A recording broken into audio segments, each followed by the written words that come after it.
Hello students, previously we have finished with two methods, right? That is traditional methods we have finished. Now we'll move on to internal rate of return, means modern method it is. Okay, modern methods we have four, right? Modern techniques, and previously we finished with traditional techniques, that is payback period and accounting period. Now we have it as internal rate of return. It is also known as time adjusted rate of return. What we call it as time adjusted rate. Okay, means internal rate of return method. Here we are going to consider the time value, time factor also.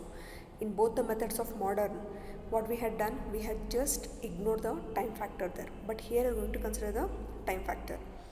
Then IRR is the rate of which NPV of the project becomes 0. Net present value of the project will be 0 if we are going to follow up the internal rate of return method. Then in other words, we could say that IRR is the rate at which present value of the cash flow or present value of the cash flows will be equal.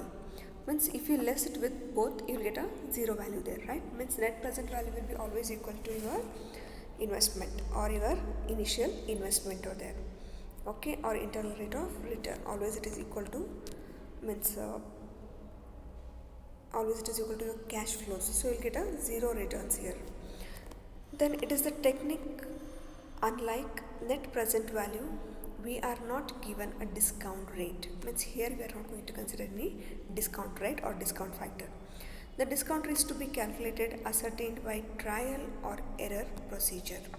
So what we will do,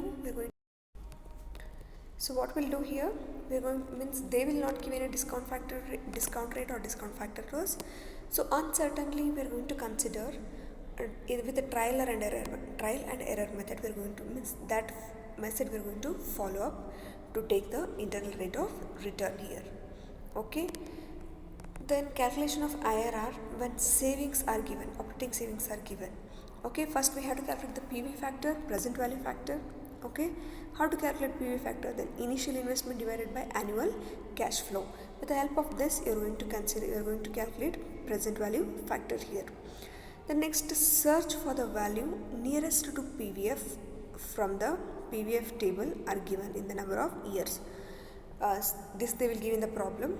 If they won't give, then we are going to refer the table. Now maximum they will give it in the problem.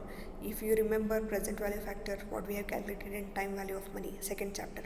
Discount factors they used to give, right? Table value they used to give, just we are going to multiply it. Same here also. Then one value should be higher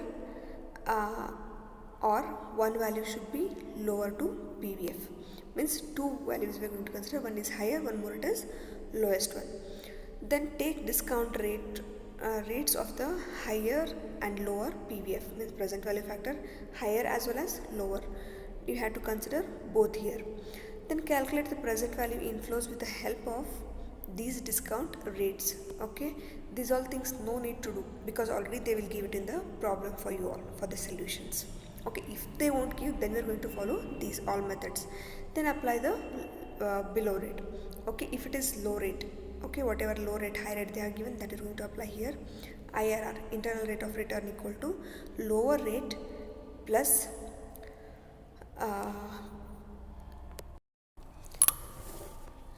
for lower rate you are going to add net present value. Okay, net present value at the lower rate minus PV factor, you are going to divide it with NPV. Net present value at the lower rate minus net present value at the higher rate. So we are going to consider two values here. Okay, into higher rate minus lower rate present value we have. Okay, so we are going to consider both here, lower rate as well as higher rate. So what is the formula you have? For the lower rate you are going to add net present value of lower rate minus PV factor. You are going to divide it with net present value of lower rate minus net present value of higher rate into higher rate minus lower rate here. Then what are the merits of IRR, internal rate of return? It takes into account time value of money. So what we have done here, we have considered the time value of money compared to traditional technique. It is a modern technique, so we have considered the time value of money here. This cash inflows occurring at the different time intervals are adjusted with the appropriate discount rate. So what we have done here, We have just made the adjustment with the appropriate discount rates we have considered, because appropriate discount rates will be considered along with the time value of money. Then profit is obtained as or oriented concept and helps in selecting the projects which are expected higher rate of return here. Okay, then IRR, all cash flows are considered including capital used and released. Okay, so here what we are going to do, initial investment also we are going to consider, capital nothing but initial investment. Along with that, cash flows you are going to consider, along with that time factor also we have considered here. Then lastly, it is based on cash flow. Okay, so we are going to consider all the things, time value of money as well as capital, initial investment as well as cash flow, but it is based on cash flow methods we are going to calculate. The net present value method. Okay, this is the first method we had in this one. So it is a net present value method. You all have studied what is net present value of money and all, right? So it is a method discounted cash flow technique. Okay, what we consider it as, it is discounted cash flow technique here.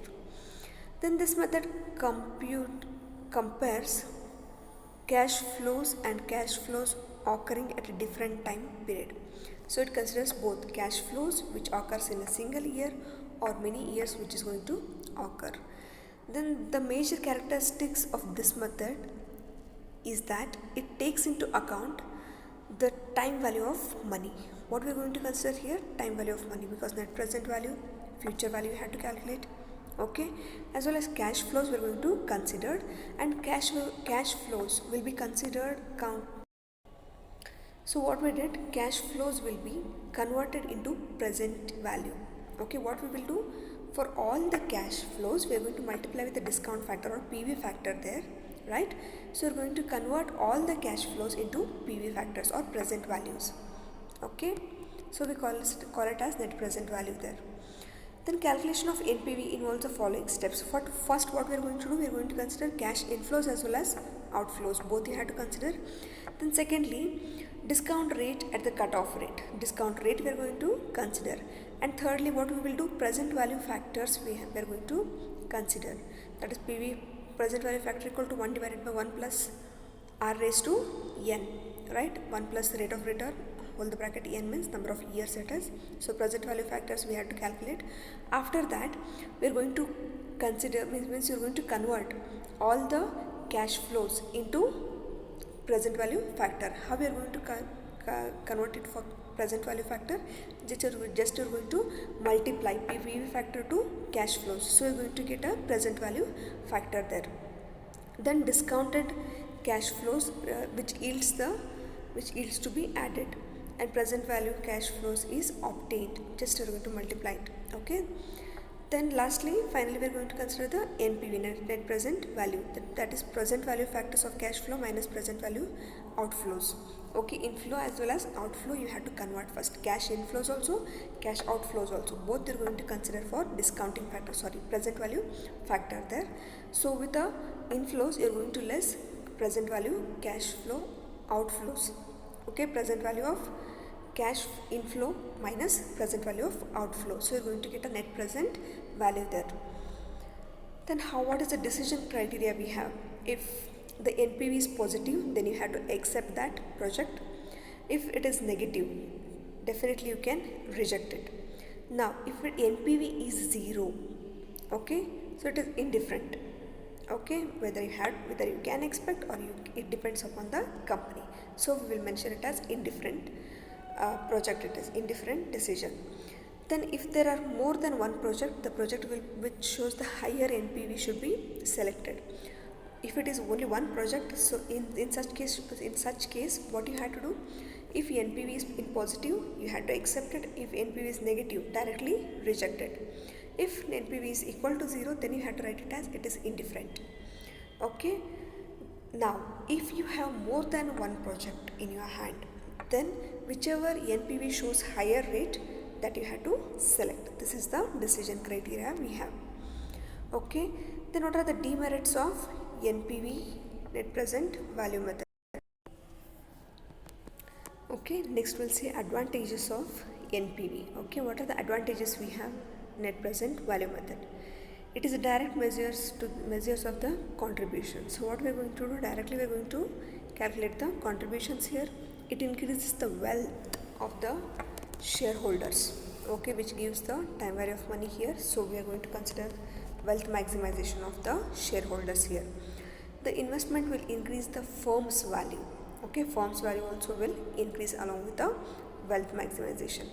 Then it considers all the cash flows, inflow as well as outflow, as we have seen in the previous formula, right? Cash inflow also we are going to convert it for PV factor, and outflow also we are going to consider it for, convert it for PV factor here. The next we have cash considers the risk of future cash flows. Okay, future cash flow risk also we are going to consider here. Then provide better forecast. Okay, better forecasting also can be done. Then next we have demerits of net present value method. It requires difficult calculation. Okay, as we have to convert all the inflows into or outflows into PV factors here. It is a bit difficult, more work we are having. Then this technique requires predetermined or required rate of return. Predetermined set we have to prepare and keep. Okay, to check with the formulas or to check with the standards or NPV factors here. Then it does not provide any measures of the project own rate of return. Rather, it evaluates the proposal against the external values or it minimizes the rate of return. As we are going to consider only factors, whatever they have given in the table, along with that we are going to consider here. Actual we won't consider the positions. Then this may not be provide satisfactory results in case of projects having a different amount of investments and different economic life. If all the projects, if we have more than different projects, if it is following with a different amount from one year to next year, cash flows will be different and economic life also will be different. Easily you cannot calculate any PV factors here. Okay, these are the demerits we are having. The next method we have it is profitability. Next method we have it is profitability index method. Okay, this method is also known as benefit cost ratio method. What we call it as benefit cost ratio method here. It is based on net present value method. Means basically it depends upon net present value only, and it calculates the benefits on per rupee investment. For 1 rupee investment, how much we are having, that we are going to consider here. So profitability index equal to PV factor of cash inflow divided by PV factor of cash outflow. As we said, it depends upon net present value method. Here also we'll consider both inflow as well as outflow of the cash. So how we will calculate profitability index? PV factor of cash inflow, we are going to divide it with PV factor of the outflow, cash outflows here. Then what is the decision criteria we have if the PV factor, okay, or profitability index, PI it is. Profitability index is positive or more than 1. Okay, then accept. If it is less than 1, reject. If it is equal to 0, indifferent. Okay, so how we have to consider? If it is only one project you have in your hand, the PI, profitability index of that, if it is more than number 1, means more than 1 rupee, you are going to accept the project. If it is less than 1 rupee, reject it. Then if it is 0, indifferent it is. Then thirdly, second point, if you have more than one project in your hand, then you can select whichever it is highest value. Okay, then in next class I'll explain the problems on this. Okay, how to calculate all the problems I'll explain in the next class. Till here, if you have any doubt, you can get it clarified. Okay, I hope you are clear with profitability index. Okay, these are the modern methods we have. 4 methods, right? Internal rate of return, nothing but modified internal rate of return, both it is I have combined here. Then you have NPV, net present value method, and thirdly it is profitability index. Okay, I hope you are clear with this. If you have any doubt, you can get it clarified. Meet you all in the next class. Okay, till then, take care.